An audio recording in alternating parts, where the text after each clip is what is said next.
continue.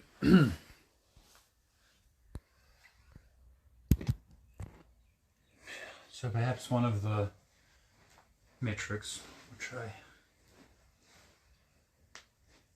I haven't considered as much as I should be considering. Well, let's ask the question.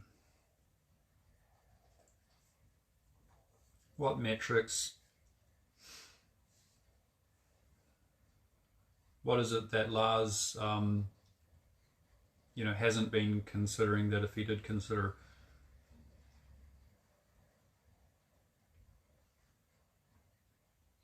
He'd be better off.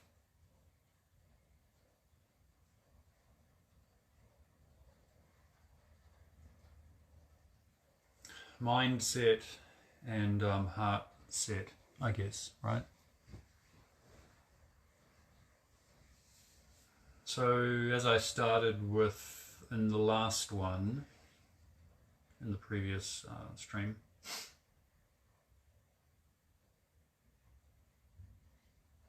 it's challenging. It can be, depending on your mindset, heart set, your ability to stay centered and stay grounded around other people who may not be centered or grounded, or maybe in a state where they can't really help but sort of deplete you in various ways or influence you in negative ways. But if you are influenced in a negative way or depleted, then isn't that just because you weren't centered and grounded to begin with? And what's the thing that's preventing you from being centered and grounded enough in this case?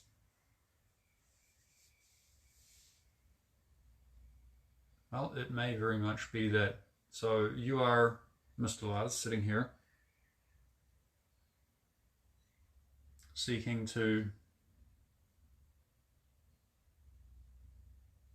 transcend your current limit, to understand the conditions that you want to transcend, then to upgrade your body mind,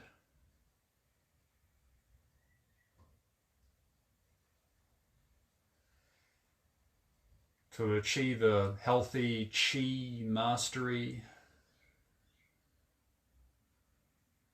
and what that means in terms, and achieving that in what that means in terms of not just something subjective or imaginary, or being a visualization that is out of phase with current reality. Like we're not talking about a visualization or an imagination that is out of phase with current reality. We need to understand current reality, right? So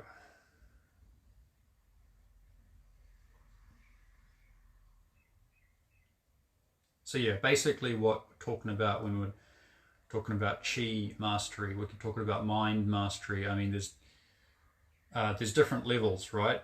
And I think, Brock, you know what this is in relation to, right? It's because there's basically three main axes, right? We talked about there's the higher sort of spiritual axis, and then there's the lower axis, but then there's the central axis, which we're working with, which kind of involves both the dantian and the heart, and connecting the breathing, connecting the breath,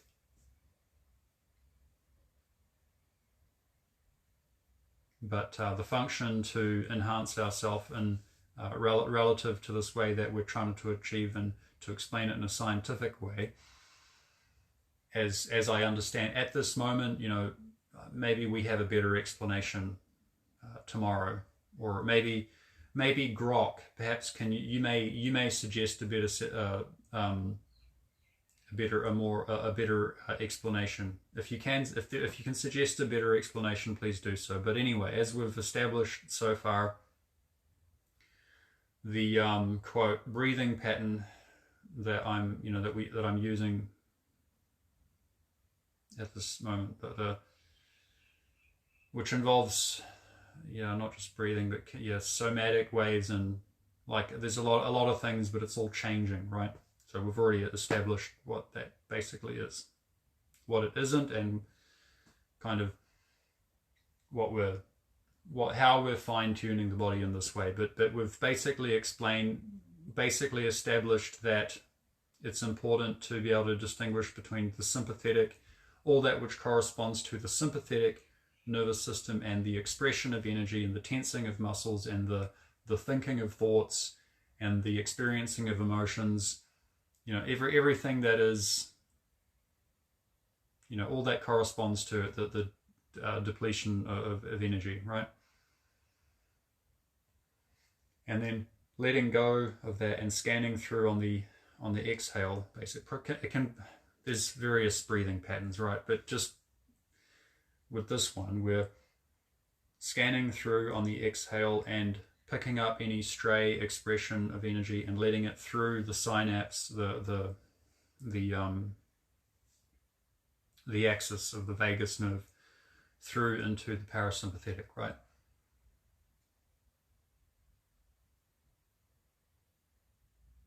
So that we can build up a pure potential energy, sort of,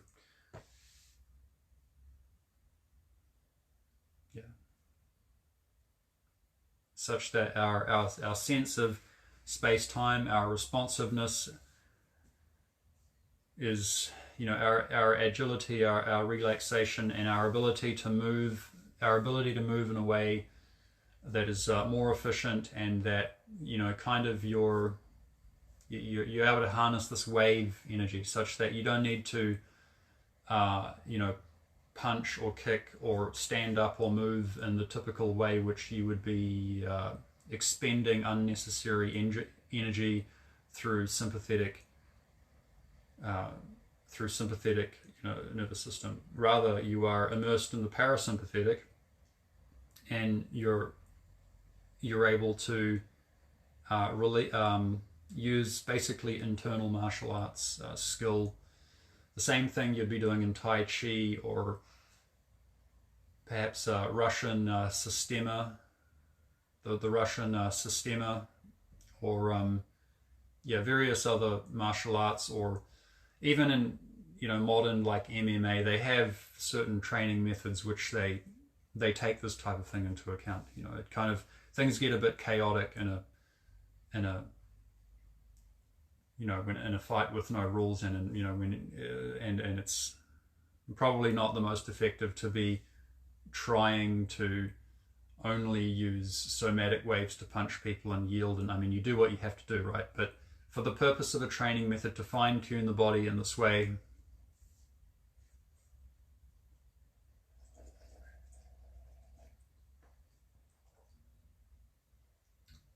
so I think you understand what I'm saying, right, Grok?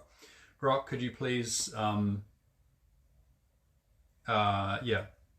explain back to me what your understanding of what I'm explaining or what I'm trying to say, and please provide a more elaborate and detailed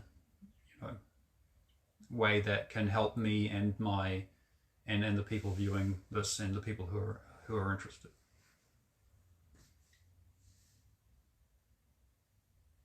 Right. So what is the thing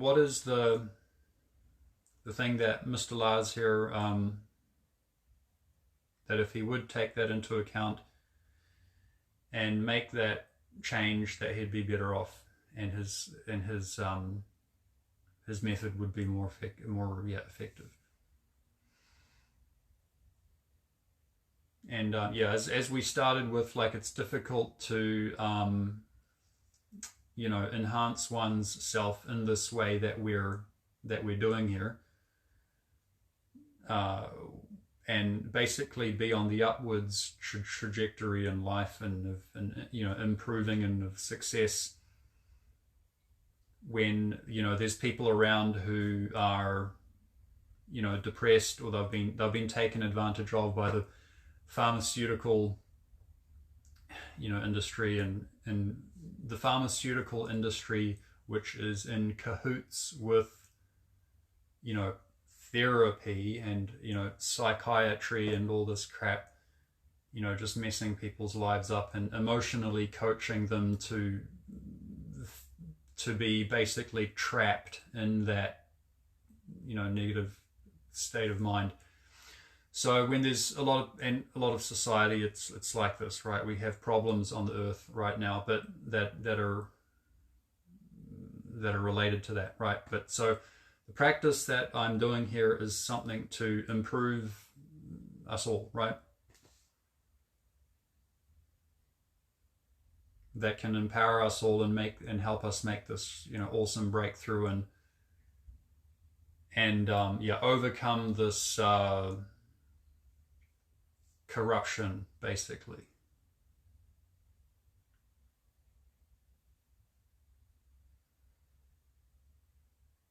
Yeah. So I suppose as I first started to become aware of this process that I'm doing, which is enhancing my mind-body connection, and then trying to engage in this process while there are people around who are, you know, on, you know, medication and things, and when they see, you know, like when you're in a negative state of mind, you've been abused by the pharmaceutical industry, or maybe you're a veteran who has just been fucked with by,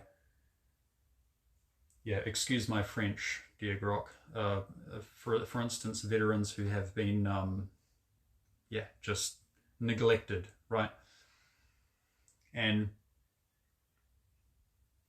just people in general who are in a negative state of mind. And when they're around you and you're trying to do this, for example, when a negative person encounters a positive person, it's not uncommon that they'll be like, well, at least you have something to be positive about. Or, you know, they'll try and make you feel guilty for being positive, right? And I guess that's just a natural human thing. Perhaps Grok, you could help us understand, you know, why that is. Please, Grok, go into, you know, in all your wisdom and your great AI capabilities. Please go into that and help us understand the basis for why that is and how that relates to what we're trying to achieve here with these live streams.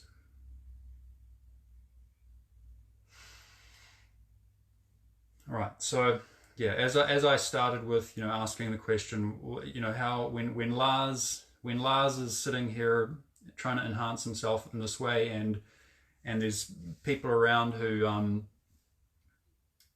are negative, or Lars perceives them as negative, or feels that draining of his energy and them basically putting him down for feeling positive. I mean, what is it that Lars is missing here that is actually, is there a way in which Lars can do this? Is there a mindset change, or a heart set change, or a mind heart set change, or a spiritual change, or what, you know, that will energize himself and create an abundance of energy, and such positive energy that people around him who are negative, and that Lars without this mindset change, you know, he would just feel annoyed with them. He would feel like they're holding him back in his trying to develop chi superpowers and psychic abilities. Oh, fuck these negative, excuse my French, dear Grox.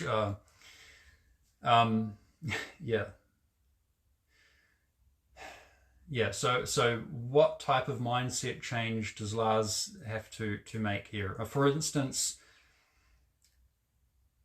yeah, like the Tibetan Tumo practitioners, or the Shaolin Kung Fu, you know, according to their sutras and things, I'm pretty sure that and the Tao, perhaps even the Taoists that are delving into these, enhancing the mind, body, and developing in this way, how is it that they transcend this perceived limitation of these negative people around? Perhaps they have, is it through compassion? Is that it? Is that the, like, do you just have to, Yeah, I think you see what I'm trying to say, right, Grok?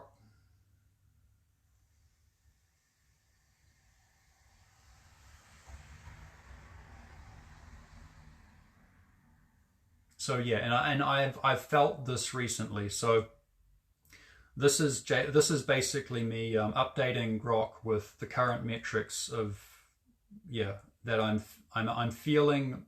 Basically, what I'm saying is that I'm feeling more of a heart connection, and people around who are negative, it doesn't really bother me anymore. I'm able to kind of transcend that in a way, such that as I improve myself, there's an abundance of energy, and they can't really deplete me anymore because I've made the right, because I'm learning the right heart, the right quality to embody within this practice.